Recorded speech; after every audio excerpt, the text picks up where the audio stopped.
So let's zoom in on that particular decision where you Yeah. just described right now. What are you advising our audience to focus on in making that decision? Because one may say, let me just focus, I'm just making things up, right?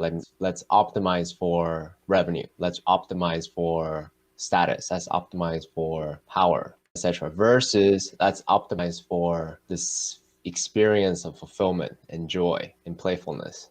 Yeah. So if you can zoom in on that particular decision, what do you want our audience to focus on the internal basis? That's a good question. There's an exercise I do in the new book called the ARG process. The ARG.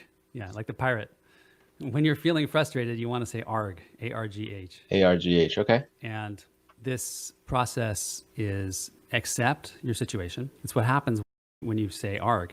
Why did this happen to me again? Why is this person behaving this way? Or why am I experiencing this same situation again? So accepting the situation that you're in and then recognizing the pattern.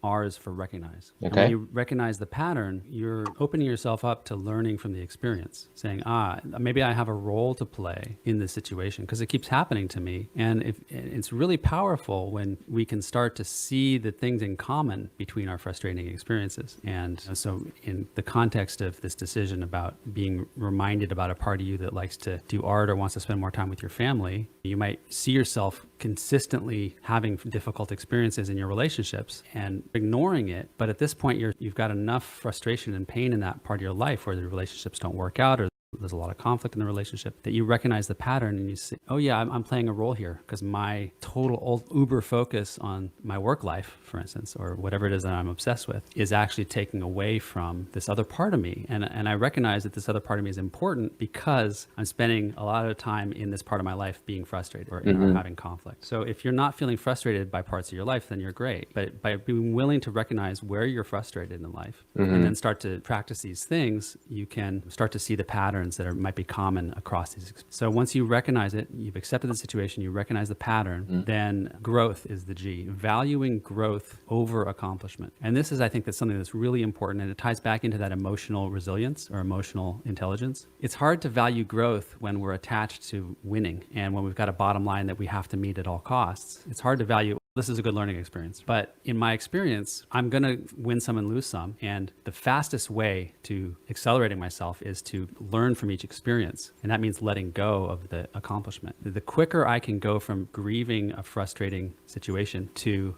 moving through that and being like, okay, what's next? How can I try this again? The faster I will accelerate myself. So by valuing growth over accomplishment, I actually move much more quickly to success, even though I might lose this battle that I'm in right now. And from this, having recognized the pattern. When you say growing implies measuring to the status quo versus accomplishing, because in my mind, they are very similar. So if you can articulate what do you measure when you grow, that would be really great. It's actually the reduced number of artificial patterns and behaviors that you're imposing on your life. The reduced number of, what's the word for it, obsessions or things that you do that you're compelled to do that you don't need to. So let's say you always apologize to people and you make a mistake and you apologize, or you do something well and somebody critiques it in some way and you apologize. But that's a habit that we can take up. We're doing it maybe because we're trying to protect ourselves, because when we were younger, somebody would criticize us or we thought that was the safest thing was to apologize. Growth in this case would be recognizing we're in a situation where we want to apologize, understanding that we don't need to, and seeing that pattern showing up all over our life and then not doing it. So growth would mean removing this behavior that's getting in our way. Got it. Thank you for that. That's actually very helpful because in my mind,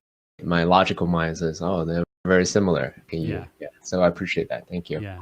That illustrates the healing as well, because when you remove that behavior that's getting in your way, you've healed it. You're no longer compelled to respond to this hidden feeling. I think these hidden feelings, it's important to identify. We walk around feeling things that we don't know.